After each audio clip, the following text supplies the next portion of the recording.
Hi, everyone, and welcome to our teacher session on research skills, strategies, and tracking.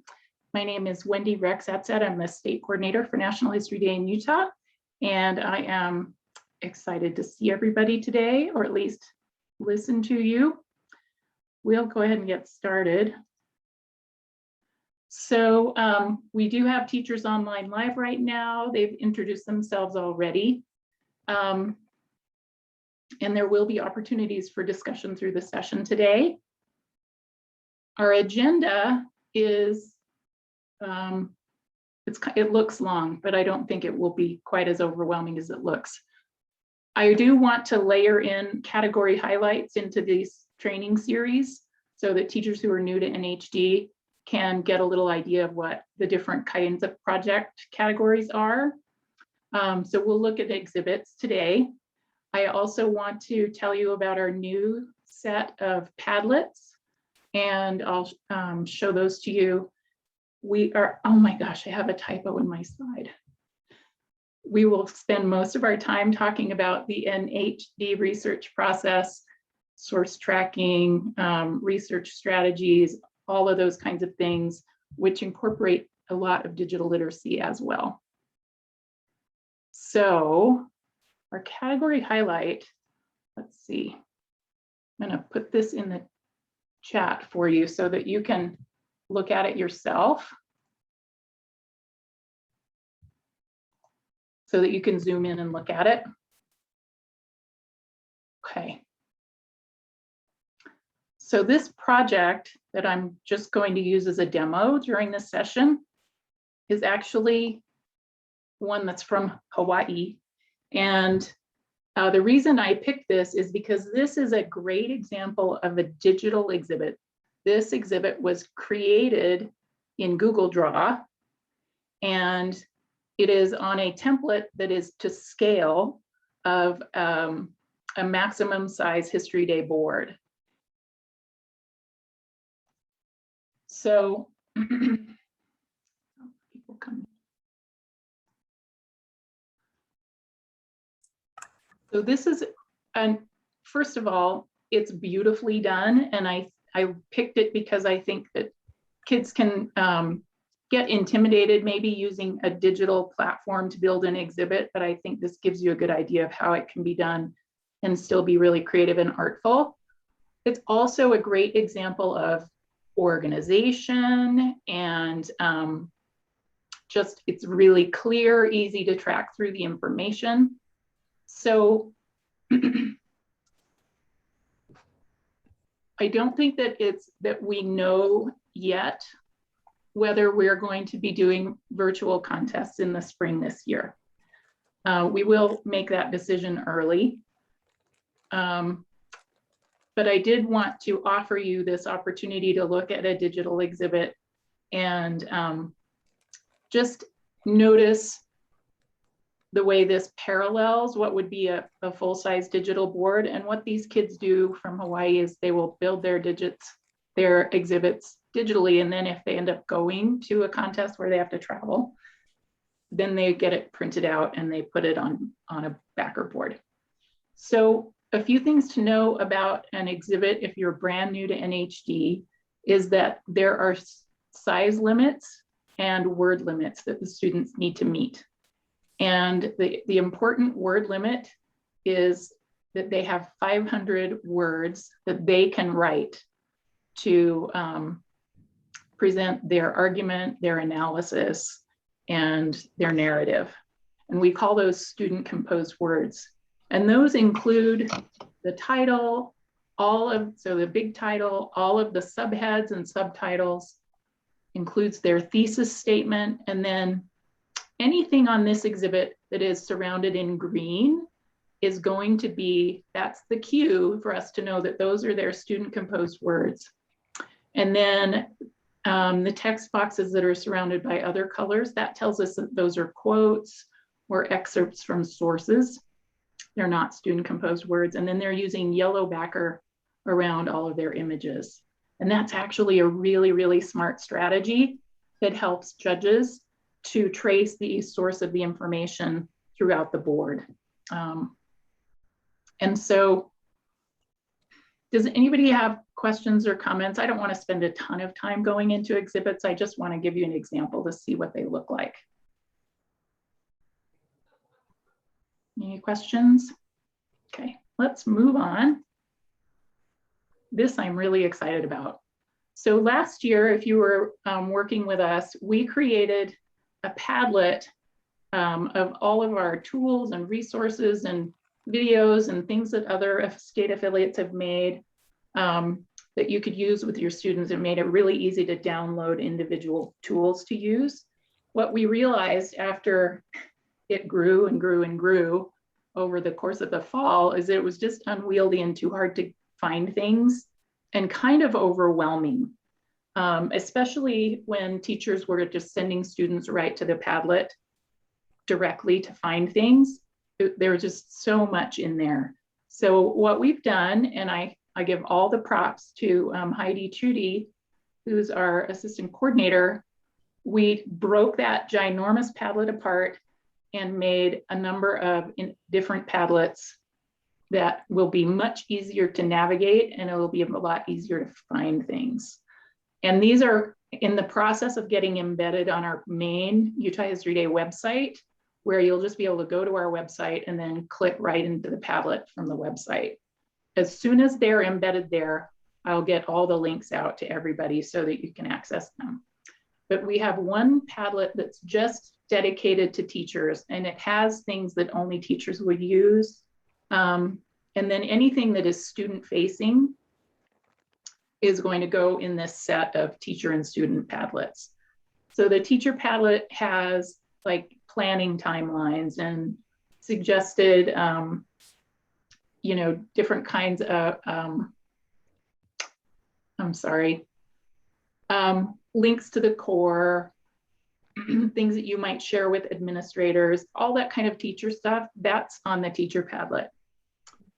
The one we're going to work with today, or the content that we're going to work with in our session today, you'll find it on the research Padlet. And it's going to include guidance as well as videos, as well as things that kids can download and link directly to. So I'm super excited about our set of integrated Padlets, and it will be much easier for us to add things and make sure that you have current information through the Padlet than me just emailing you new things as they kind of come into me through the year. So I think this will be a good way to consolidate everything. Okay, now let's talk about research and guiding students through the research process. The raw materials you're going to need to start. Go ahead. Anyone? Okay. When you start this process with your students, you need to start and explain what the raw materials are for doing and making history. Students aren't going to just know this. And so we'll talk about it just a little bit. And if you've been doing NHD for a while, this isn't new. But if you are maybe coming out of English language arts or you're brand new to History Day, it's important to start with a conversation about what is historical evidence? What do historians use to know what happened in the past? Does anybody want to throw out like a couple of key types of things that historians use? Okay. Do you want levels of Go ahead. primary, secondary, tertiary sources? Is that, or you want more specific than that? Yeah, let's focus on the evidence. Oh, What would be evidence? So historians will use things like photographs and journals. Yes, photographs. Yep, what else? journals, diaries, video recordings. Yes, video modern stuff. Time. Newspapers. Right. So lots of different things that are textual, right? Different kinds of writing, different forms of writing, lots of things that are visual, whether they're still images or video. We can also use just audio if it's just audio clips from radio or from, like Oral histories. oral histories. Thank you. Yeah. And also historians use artifacts as well. So these examples on the screen are all primary sources from the collections of the Utah State Historical Society, and they all center on mining and mining communities in Utah. This photograph is of a miner and his little girl. I think they lived in Carbon County. This mining sign, 1, 2, 3, 4, 5, 6, 7 in 7 languages, is from a mine near Tula. And then this dress was worn by an immigrant from Slovenia who came to Utah on her own to meet up with her fiance who had come the year earlier and gotten a job working in the mines.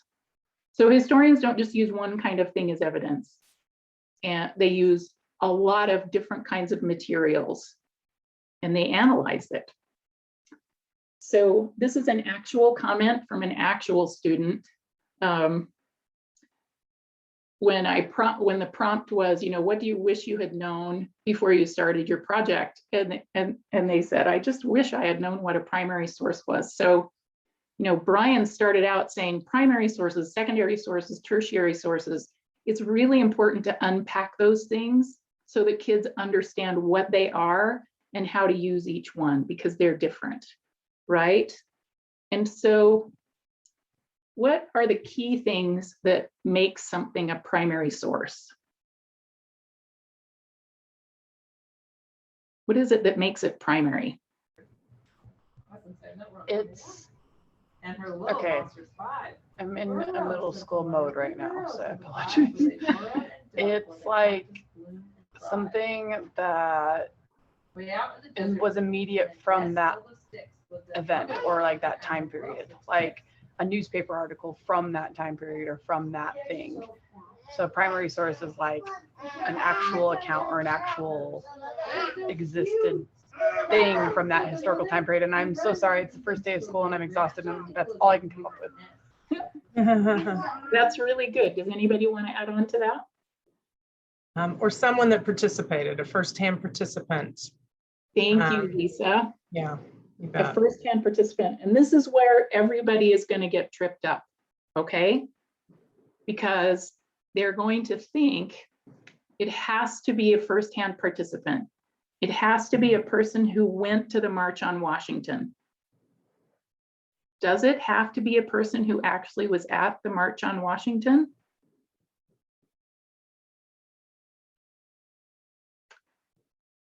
What do you think? What about somebody who Be someone across the country that was living contemporarily and witnessed it from afar, right? the newspapers or through media, or wrote a letter to so-and-so that was there, and like anything that's contemporary. Exactly. So the key is it's not so much direct involvement with the event, like in an immediate way. It's when it all centers on happening at that same time, right? So it needs to have, the source needs to have originated at that moment in time. It does need to be relevant to the event. Like it's not a relevant source if our topic isn't the March on Washington. If it's somebody who's talking about what that meant to them or how that changed things in their own community. So it has to be tied to the event by time, by relevance, and or by participation, but it doesn't have to be an eyewitness or an actual participant. So I think that's where kids get confused. So I always guide them to the key word here is when, right? When was that source created? If it was created at the time and it relates directly to the topic, then it's primary. Because think about primary sources that don't have that immediacy, like advertising or, like opinion pieces in the newspaper, right? If you broaden it out and you think, oh, there are lots of conversations that are happening in ways that don't put people in the same room with each other, right? So the key is that this is all happening at the same time and it's related to this event. Okay, so that's what a primary source is. The key word is when. What about a secondary source? What is a secondary source? Well, that's going to be someone who took all these primary sources and then made sense of them. So they're going to give you more background information. They're going to really paint the picture, or at least from their perspective, they're going to put it all together and kind of put the story with it. I mean, just kind of what was happening. So you can get multiple secondary sources that might be a little different from the same primary sources, just depending on how they read that information. But that, you know, kids think because the secondary source has more information that it's the most, that it's primary because it's more important. Yes. A lot of that information is interpretation of the events though. So it's not necessarily like they take the facts they have and they interpret them and put the story with it. Right. Yeah. So that's what makes it secondary. Is it's mostly interpretation based on the evidence that they have. Right. Yes. Excellent. Yeah. And I love that you're bringing up the things about this that trips kids up, because the language that we use is really not very clear. But so when you're talking about secondary sources, I think it's really helpful to be really clear in guiding them to what's super important about the secondary sources that they're going to use is who wrote them, right? Because we want to be using secondary sources that are credible. So was it written by a historian or another kind of social scientist or a journalist who really specializes in this topic? So do they have authority and knowledge to actually write about it? Yes, right. A credible expert. That's who we want to get our secondary sources from, right? A credible expert, you know, not just any old person who writes something on the internet. Am I right? Right. Yeah. So the keywords to come back to with a primary source, the keyword is when. When did it emerge? When was it created? When was the photo taken? When was the letter written? Right? When.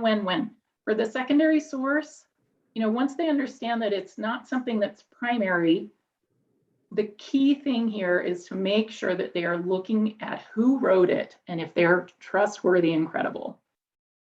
Okay, so now this is one of my favorite activities to kind of test out these skills. And I'll share the slides so you can do this. If you have worked with Stanford History Education Group materials before, you may have done this. They just have such wonderful materials and really good PD. So if you haven't done any of that before, I recommend.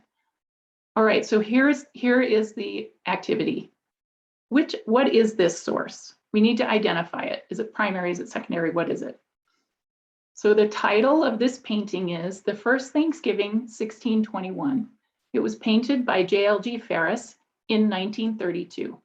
Here's the prompt.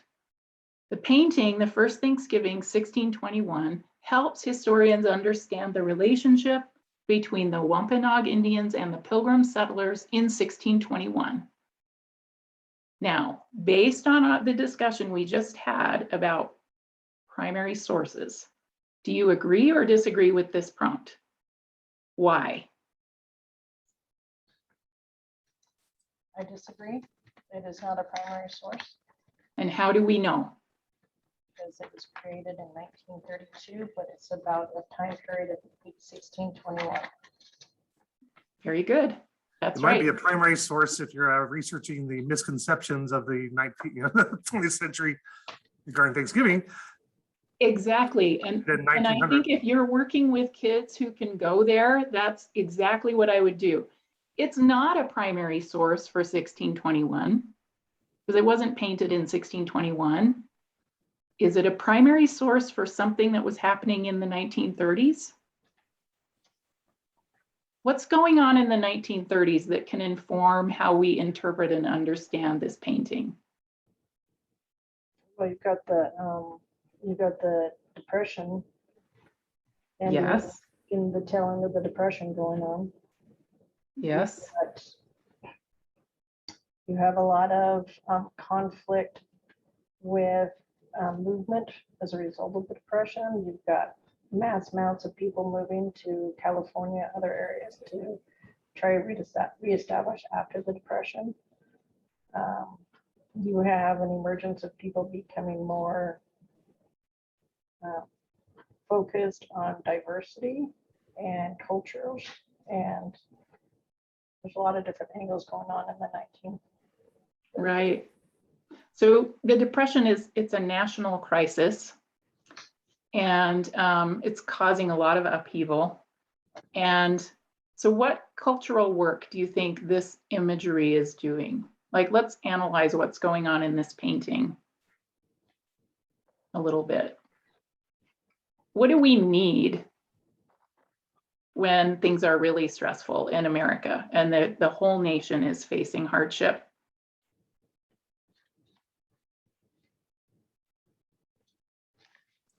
We need to feel good about things and a little bit more reassurance that America's united. And well, if we take from the whole time of the COVID until now, we had isolation, depression, frustration. And the thing that everybody's clamoring for is we need to get back together. I want to mingle and I want to mix. I want to have my celebrations. Yeah. Yeah. I think those are great ways to interpret this painting. We need some confidence and faith in our national mythologies, right?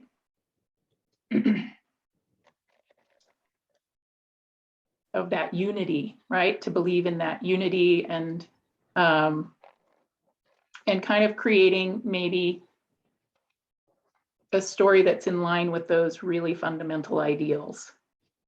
Now, if you think about that, is this a primary source that helps to form unity around a national mythology?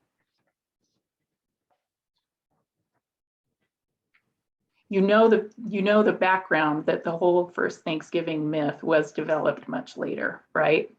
To do this very kind of work, to create that narrative, to unite people.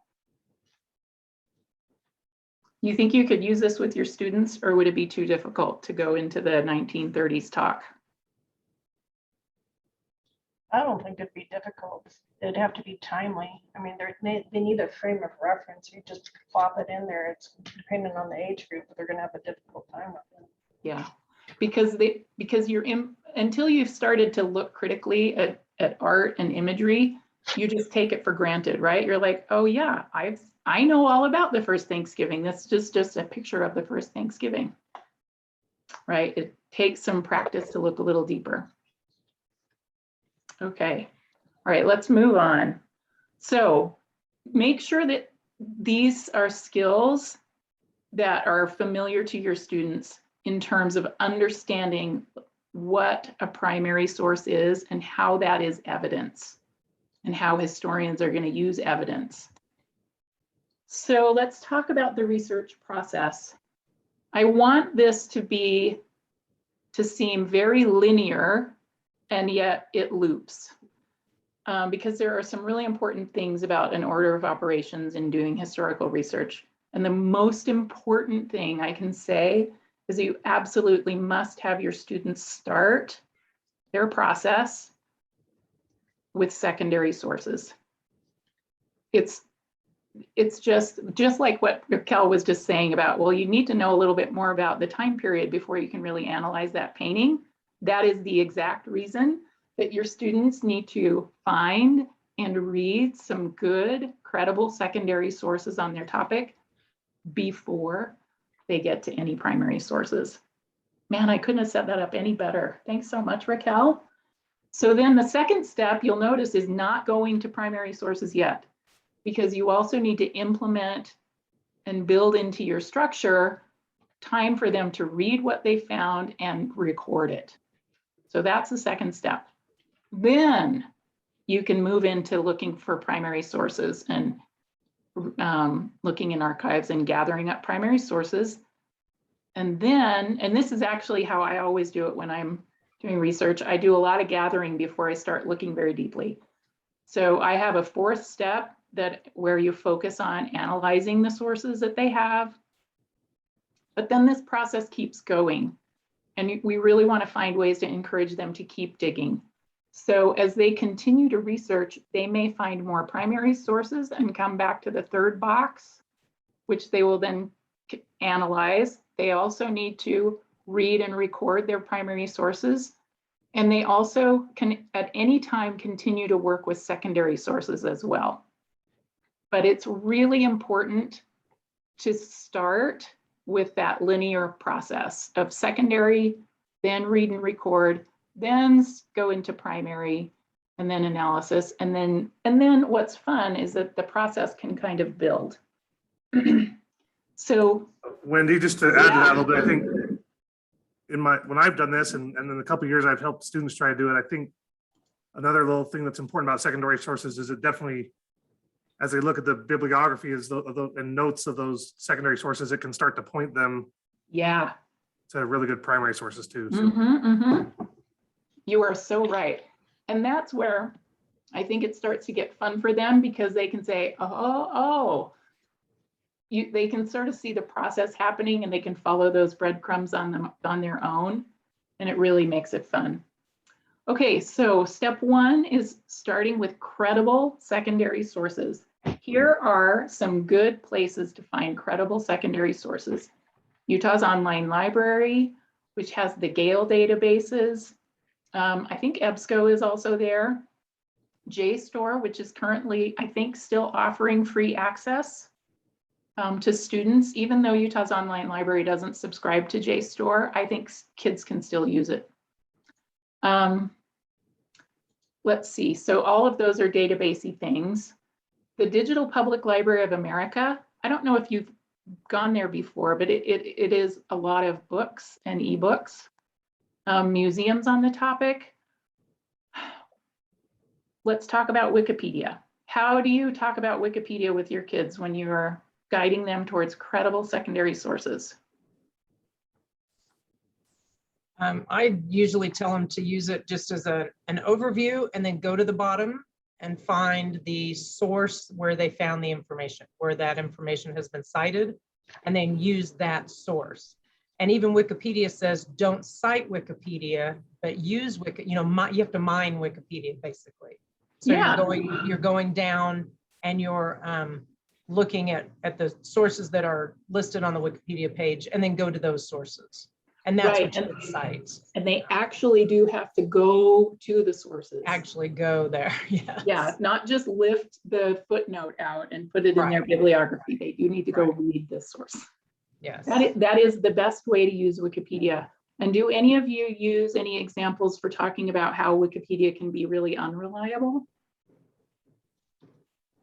Have good ones. I actually had a conversation with my students today. So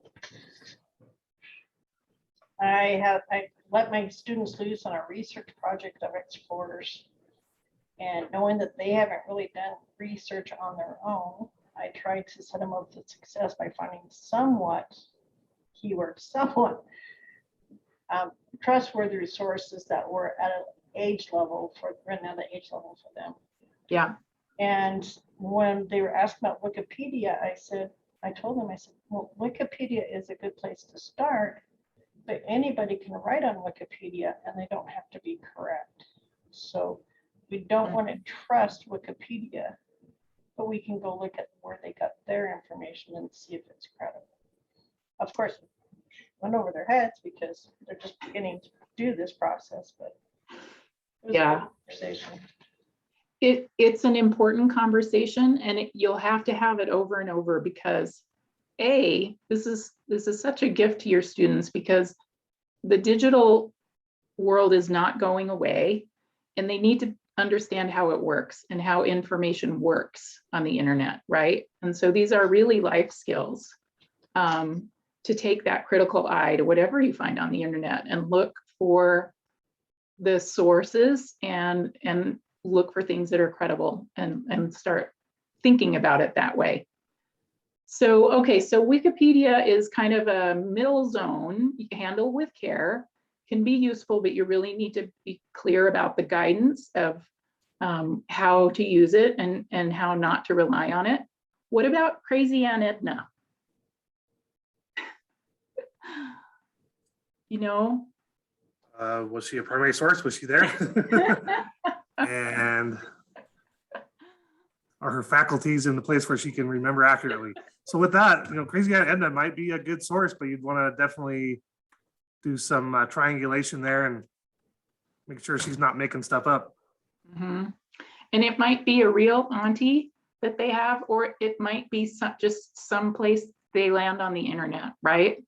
But I think Crazy Aunt Edna is kind of a nice way to embody, kind of having that little healthy skepticism about what you're looking at. All right. A few more places to send the kids, like Google Books and Google Scholar can be really good. For Utah history projects, we have 3 levels of complexity, and all of our materials are available online. So I Love Utah History is for elementary kids. Utah History to Go is much more extensive encyclopedic website, and more for secondary and adults, more like a traditional encyclopedia. And then we have the Utah Historical Quarterly, which is the state's journal of record with historical research that reaches back like 50 years. And it's free to access articles on the quarterly. It can be a little bit difficult to search for them. So I've tried to embed article links and connect them to some common History Day topics that kids might choose in our topic selector or in our topic lists, just to kind of put that bridge there a little bit more for kids. Okay, the second step, let's talk about the read, record, and track. It is really, really important that kids begin to do these 3 things as they are researching, and that they don't put it off until the end. And I like to bundle them together as linked processes. But source tracking, I'll start at the bottom of the list. This is really where kids need to track and write down and capture the bibliographic citation information for every source. Now, if they use something that's like a database like Noodle Tools or Scribble, and I don't know if you've tried Scribble yet, but Utah teachers have access to this for free. The state got a contract with Scribble. And Scribble does support NHD now and does allow students to generate, to tag things as primary sources. And so you can generate that History Day bibliography with primary and secondary sources separated. So Scribble will do all of that.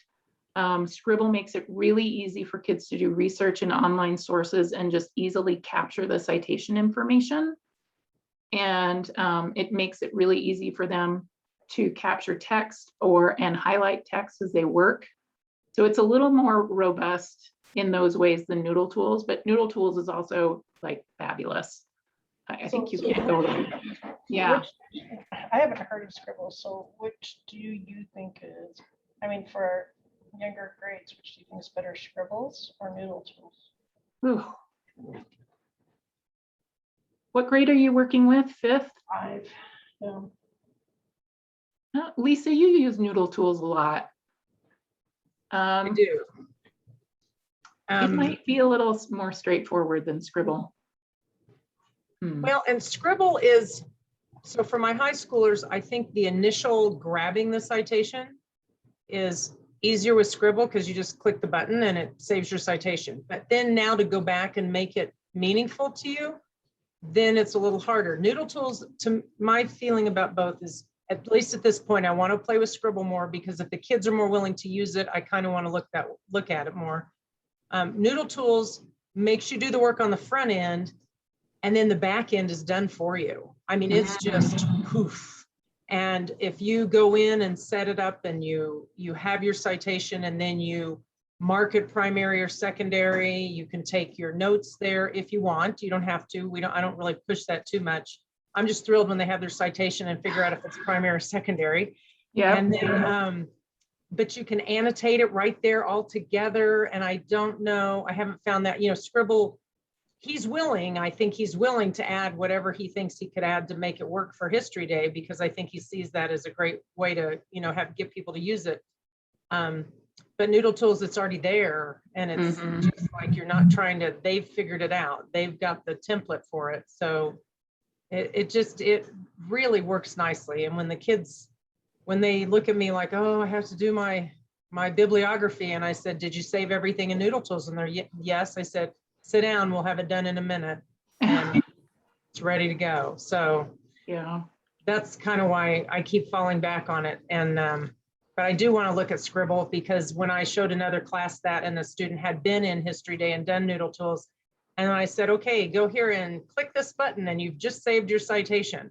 But I've also found with it that sometimes it kind of jumps over to where it saves the citation as a Scribble URL, and it won't get you back to the source. So I've got to figure out why that's happening. And so at any rate, but I do like Noodle Tools. It's pretty comprehensive. That's really good to hear. Go ahead. What grade level are you working with? Well, I'm high school, but I've taught Noodle Tools to 5th and 6th graders, and they were able to do it. And they actually, I taught it the first year I taught it after History Day. And so they had spent all of History Day kind of manually creating their citations. And so when I showed them, because in the databases, you can copy and paste the citation right into Noodle Tools. So I showed them how to copy and paste a few citations. And then I said, and now we're going to create your bibliography. And so I said, here we go, you know, push the button, you know, doing it. And I mean, I had just jaws dropping all over this 5th grade classroom, like, what? Why didn't you show me this before? Do you know what you put me through? And I even have had my teachers that I say, well, use Noodle Tools. And they're like, why didn't I have this when I was doing my master's thesis? Because, you know, we're all out there using Citation Machine and, you know, Easy Bib and all these things that you still have to put them together, where Noodle Tools puts it all together for you. So at any rate, that's my plug. I should go sell for Noodle Tools, huh? Well, it's actually really helpful since you've worked more in depth with both of them. And I met with the developer of Scribble and, you know, gave him some advice, but I haven't gotten into it very deep. So it's, I think you're right. I think he'll probably continue to tweak it so it works better for History Day. Right. But, you know, both of them are available. Right. And we do have a really easy, nice tutorial on our website for Noodle Tools that Ann Writing did for us a few years ago.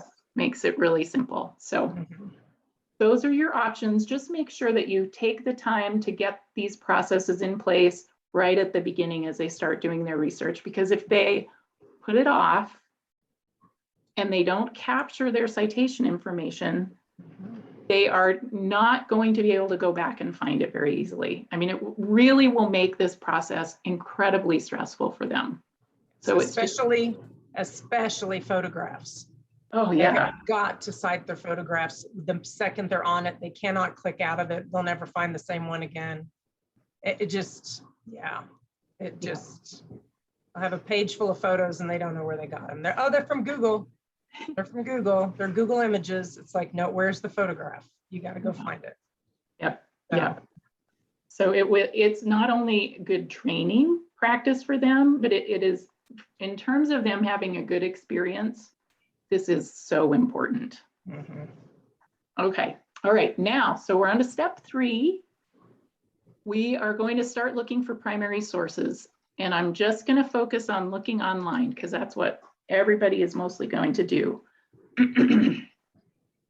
Really, really do everything you can to avoid sending them to a Google search bar just to enter in their topic. Give them places to start and explain what these places are. The Library of Congress, it's an archive with an incredible collection of historical sources from across American history. Go to the Library of Congress, look around. Chronicling America digital newspapers is is one of the products that the Library of Congress has. And it's an online digital newspaper search that covers almost a century. It's terrific.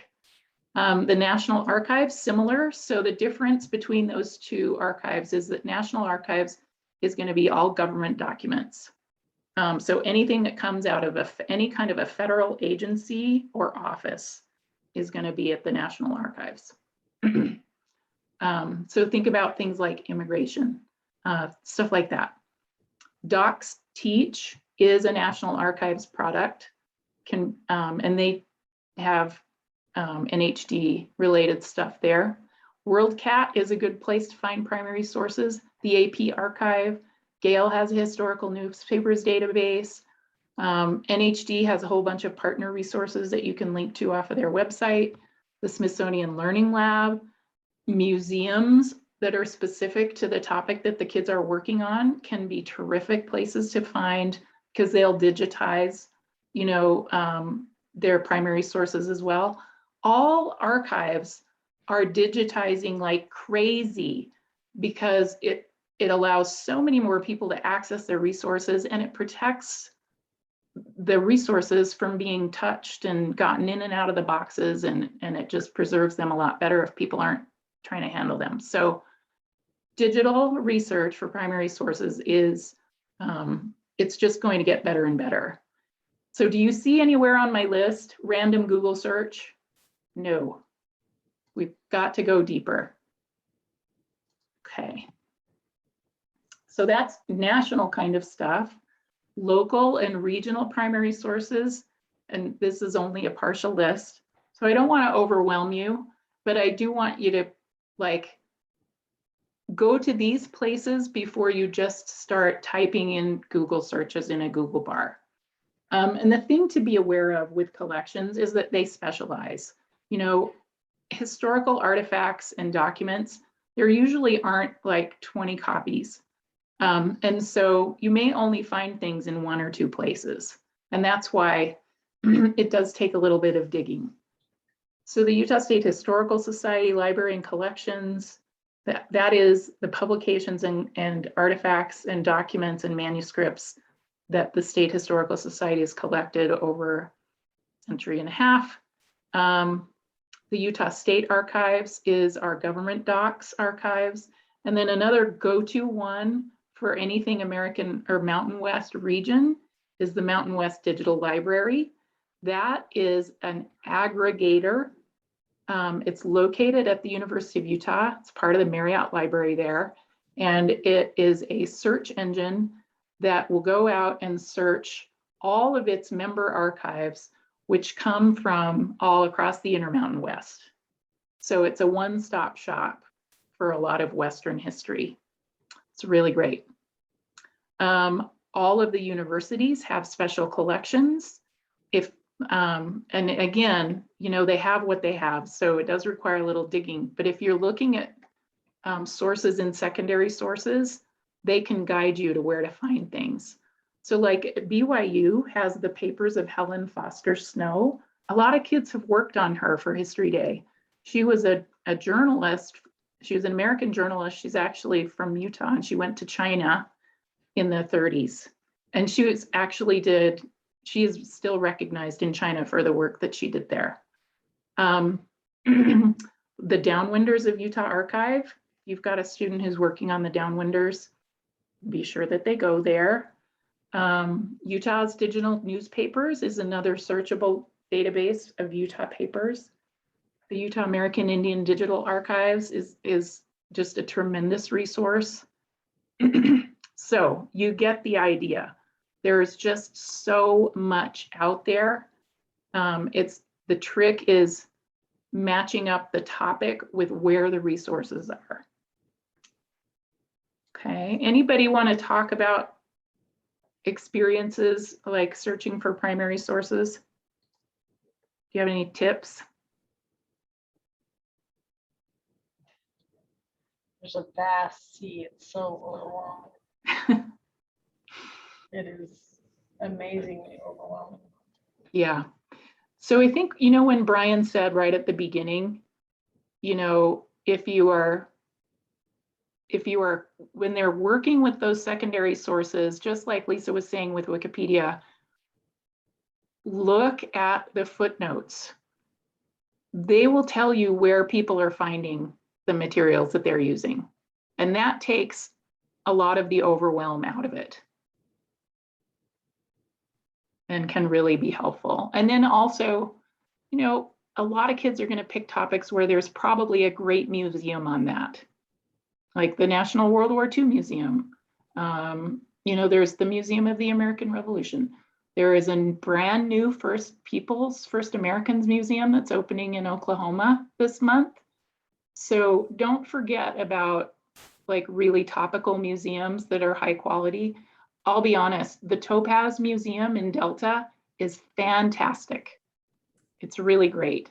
So like you really want, like the message here is instead of just going to Google and getting 10,000 hits and having to figure out if they're credible or not, or what they even are, think about reliable institutions that house this stuff. Historical societies, archives, and museums. Those are the places to go. Well, Wendy, if I can add a little bit there, I think you have to balance like making sure they have resources to go and use. They're not just gonna have this topic has nothing that they can use, right? Yeah. With, something they're passionate about. Because in my couple years doing this, a lot of it comes back to the topic choice. If they pick something that they just really love, just the process itself is going to drive them to keep finding those primary sources because they really, really, really want to know. And so the process itself is kind of addictive for them if they've got the right topic. And that's where we as a teacher just need to step in and make sure that the topic's going to fit in with some of these resources that are out there. So they're not just, they have this amazing topic, but have nowhere to go find anything. Mm-hmm. It's kind of a balance you got to strike with them and topic choice. That's really true. I'm glad you brought that up. I mean, I knew a kid several years ago who chose as his topic is it the Panguitch Quilt Walk? Have you heard of that? Anyway, it's this local history topic. It involves kind of a winter disaster rescue kind of scenario where I think that they had to use quilts to walk across the snow. So it's this colorful local history, but golly, there just aren't very many primary sources on that. And there's also not a lot of way to connect that to something bigger, like change over time or something that really had a lasting significance. So even though it seemed like a really cool, interesting local topic, it just didn't have any legs. And it was really challenging for them. So yeah, a topic that they're really interested in, and then also preferably something where you're pretty sure you can find primary sources for them to use. They will have a much better experience if there are a lot of sources. Oh yes, and I have these world history resources. I love this. So it's trickier when kids are doing research on topic or on countries that don't use English, right? Or maybe really ancient history. And so again, like a lot of national libraries, like the British Library, National Archives, museums in these other countries will have resources. Duke University has a Japanese Studies archive.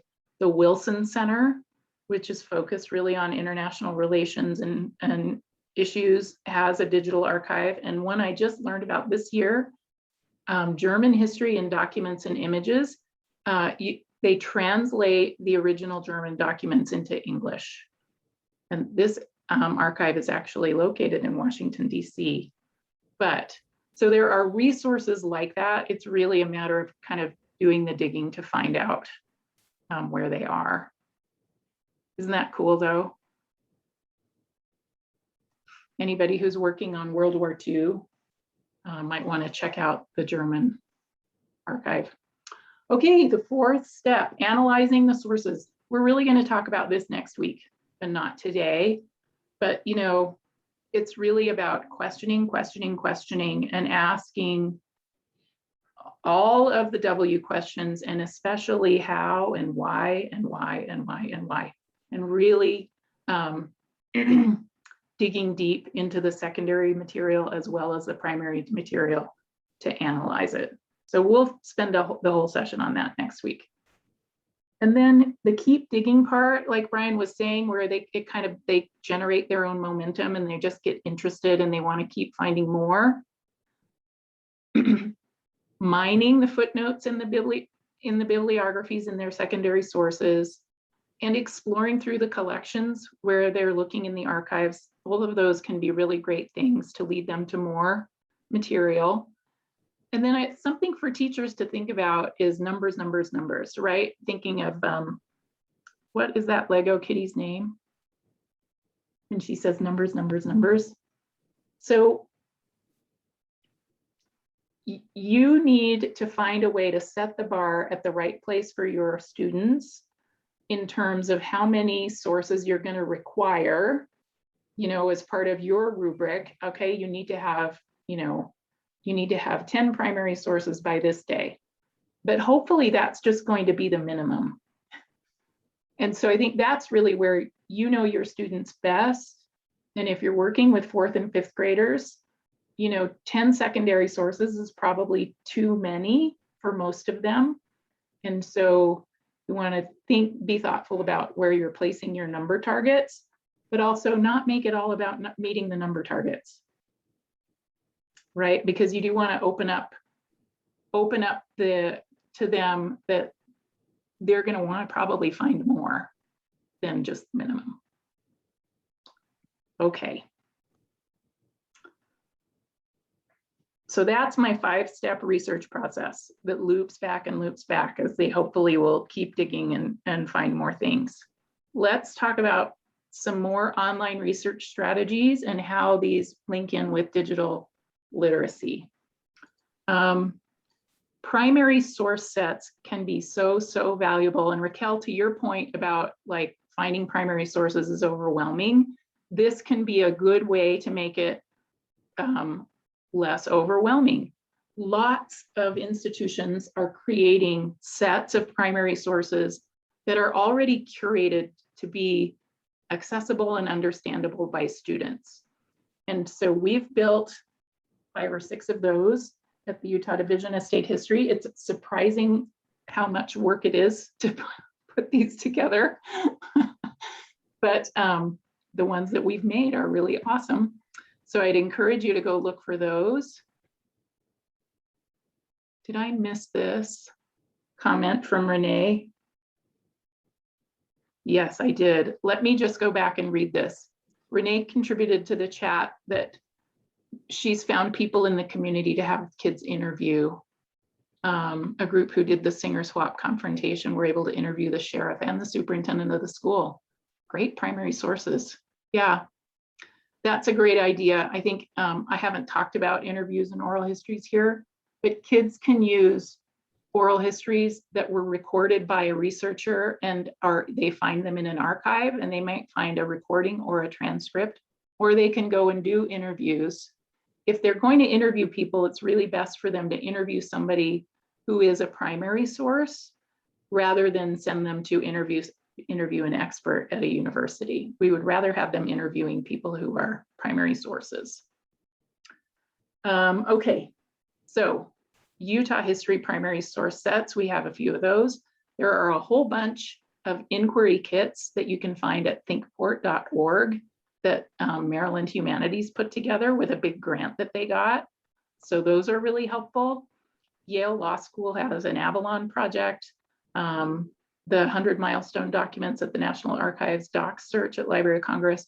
Those are places where the primary sources on a topic have already kind of been gathered, or at least it provides kids a place to start with some, and then they can build out from there. And that really helps a lot with the overwhelm and gets them familiar with using primary sources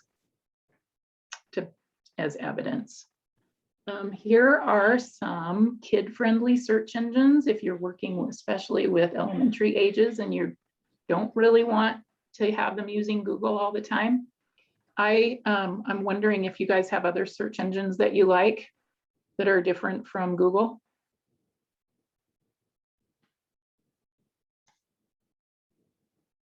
Me either. In fact, I'm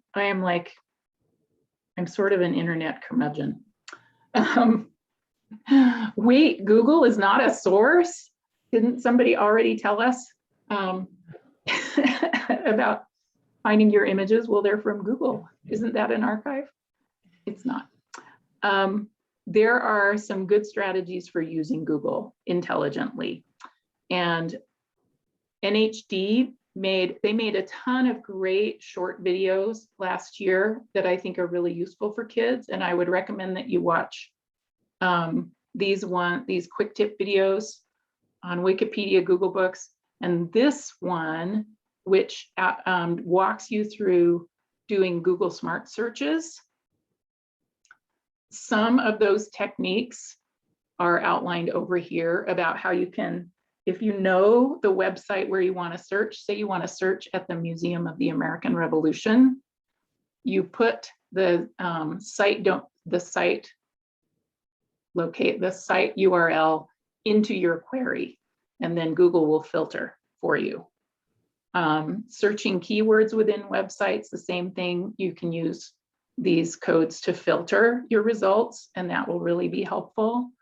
And I think excluding a word, this is such a basic thing, and kids probably know this already, but if they don't, for example, Alexander Hamilton minus Broadway, right? Or I love this one, Battle of the Somme minus wikipedia.org. So I want to look at articles on this battle, but I don't want to look at anything that's on Wikipedia. So those are just some strategies for being smart using Google as a search. But again, to the extent that you can just get them right to a relevant archive, you'll save a lot of time, and they will get to a point of seeing, oh, archives are houses for primary sources, and it's not the same as just searching for things in Google. Any other tips or tricks about Google searching and that sort of thing? No? Okay. Moving on, let's talk more in a more focused way about digital literacy. I think that this is like one of the real life skills that you can develop through doing National History Day, because it puts a little more meaning behind all of this than just talking about social media and misinformation. There are strategies that are, really are very much the same kinds of strategies to assess credibility and evaluate information on the web. These are historical thinking skills, and we're just applying them to web content, but it's basically the same skill set. And so they can transfer these skills between doing historical research online and just understanding online content, basically. So I'm going to borrow again from Stanford History Education Group. They have two pretty new programs called Civic Online Reasoning, and then I'll show you the other one next.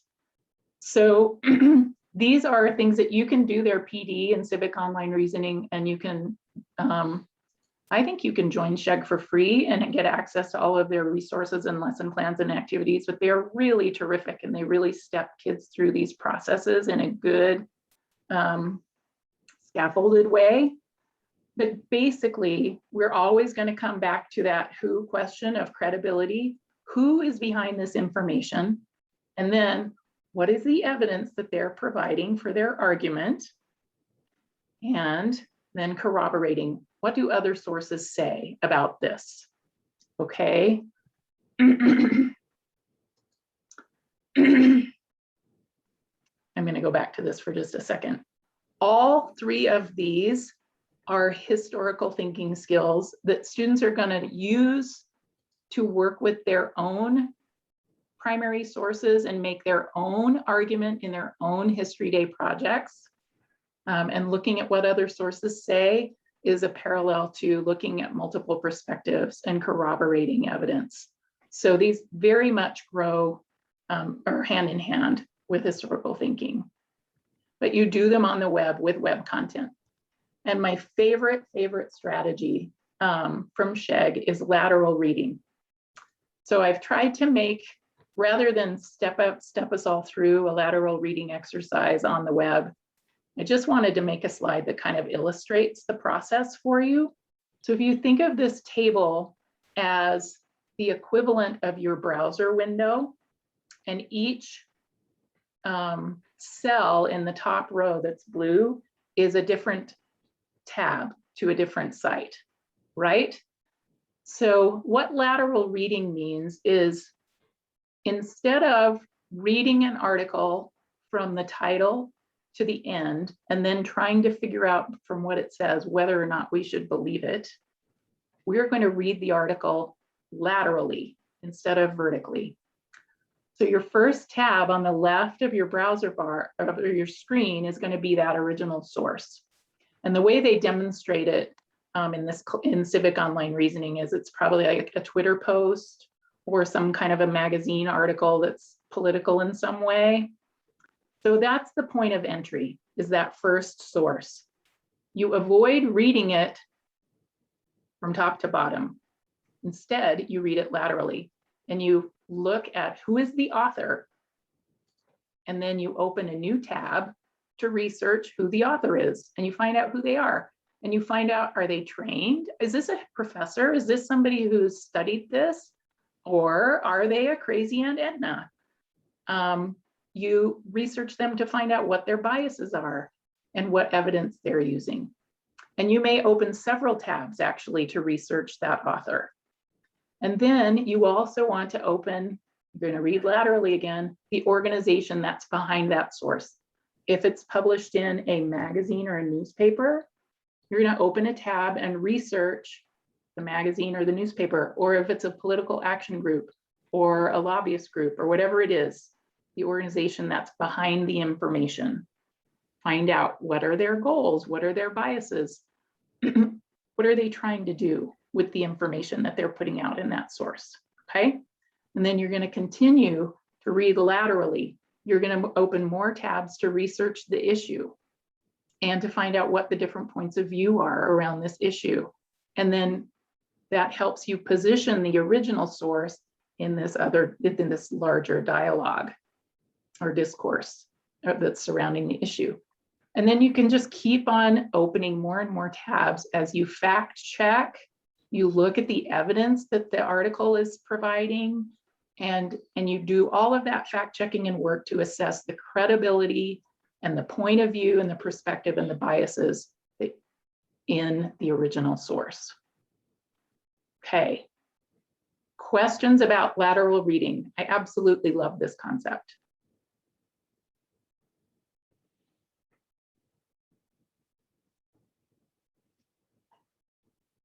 No questions? Yay. Okay, must be clear as a bell. All right. Okay, so this is our last activity for the day. And I think you can assess whether this is an activity that you might be able to use with your own students. Again, depends on how old they are, how much experience they have, and kind of thinking critically this way. But this is an evaluating sources activity, and it's also from Stanford. So are all historical sources equally trustworthy? How might the reliability of a historical document, so a primary source, be affected by the circumstances under which it was created? In this activity, students sharpen their ability to source documents and learn to think critically about what sources provide the best evidence to answer historical questions. Okay, here's the question. What was the layout of the Nazi concentration camp, Auschwitz? You have two primary sources. One is an interview with an 80-year-old survivor and the interview was done in 1985. And the second source is a map of the camp found in Nazi files. Which of those sources do you trust more and why?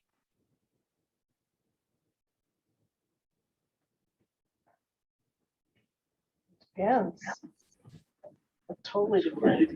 Because your 80-year-old person was 40 years ago was in their 30s, 40s, depending on where they were during the concentration camp. But so whatever horrors that they experience is going to be burned in their memory. So their memory could be impeccable, and things change, and there could have been tiny little nuances of the setup that's not reflected in the concentration camp. But if you're looking at buildings and stuff like that, then it just depends on what you're looking for. I disagree. Okay, go ahead, Julie. I know that the Nazis were impeccable in their documentation, and they took great pains to make sure that everything was accurate. They recorded everything, so I would trust the map. Okay, any other? I would also suggest that the 80-year-old woman probably didn't have access to every area in the camp. So she would be an expert when it came to maybe the where the prisoners were kept or those kind of things, but whether she had access to other locations. The Nazi files, it would kind of depend on,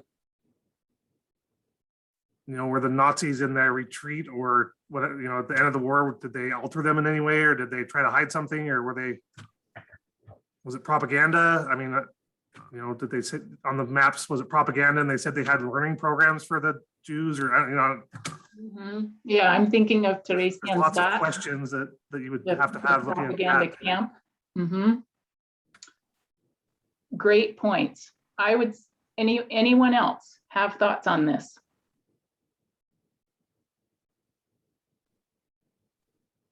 This Again, is tricky. it does kind of depend on what your research is looking for, like to which perspective you're looking at. Like if you really want it from the Holocaust survivors perspective, then maybe she would be the best source. I don't. Is there a right answer to this question? Or instead of saying which do you trust more, can we have a conversation, which is the conversation we seem to be having, about each of these sources has a perspective that shapes it, and you need to understand what the perspective is to be able to interpret the source. What do you think? I think that's why I said depends. It really depends on what you're trying to find information about. It really depends on, maybe you want both of them because maybe you want the different perspectives. It just depends on what your intent and purpose is. Well, let me ask you this question. Do you think you can go into historical research and expect all of the sources to point to the same conclusions? No, absolutely not. Yeah, so this is a common thing that you're going to find in research, is that one source indicates one thing or gives you a set of certain insights, and another source gives you different insights or different information. So even though you might say, well, maybe I'll triangulate and I'll look at this interview with the survivor, and I will look at this map and I'll compare them to each other and corroborate them and see what's different. Or I can say, we know that the prisoners in the camps weren't allowed to go, in this part of the camp. And so that her interview wouldn't give us good information on that. But we also know that the Nazis were notorious for propagandizing what they were doing. So I don't know how well, whether or not we can trust a map that we found there, depending on why they made it and who it was for, right? But what we're doing is we're looking for biases and we're trying to identify them, and we're interrogating the sources. Well, I would say that's even important to do for your secondary sources, because Yeah, like it kind of blows their minds. I mean, it seems simple, but when you tell students that historians even argue, like yeah, there's no history that's like set in stone and this is it. It's like Yeah. there's a debate out there as to what the story is, and it changes and it's revised and it's Mhm. adapted based on perspectives, and so that kind of blows their mind. They kind of see history as it's in the past, it's a for sure thing, it's nailed down, and it's like, well, it's kind of a debatable thing still. Mhm. And it's debatable for a whole variety of reasons, because a lot of times new information will come out or be found. That happens all the time as documents are declassified from the military. Or just things are discovered that we didn't have before. Just or voices didn't know that about have been before. kind of Mhm. suppressed in the past, or Absolutely. And also the questions that we have about the past change based on what's happening now. I mean, you can see now that people are asking a lot of questions about how did people feel about vaccines during polio? How did they feel about the smallpox vaccine? Because what you're living through really brings new questions about the past into your mind, and that shapes our investigations of the past too. So there are lots of reasons that history isn't as stable as people might think. And you're right, Brian, historians debate a lot about how we should interpret this or that, and how they might interpret it. There's some really fascinating debates among scholars surrounding like the Manhattan Project that are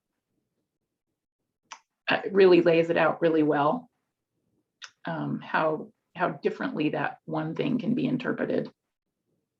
So, okay, I believe that's all I have for you today about research. Is there anything that we didn't cover or that you have questions remaining?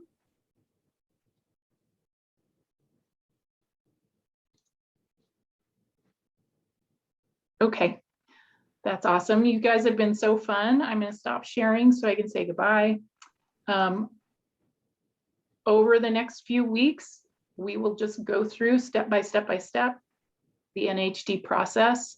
And I'm kind of loving being able to take it an hour at a time. It's not quite as overwhelming when you break it down. Okay, so I'll share this, I'll share the slides, and I hope I'll see you next week. Okay, sounds good. Thank you, Wendy. Always good. Bye. Appreciate it. Thank you very much.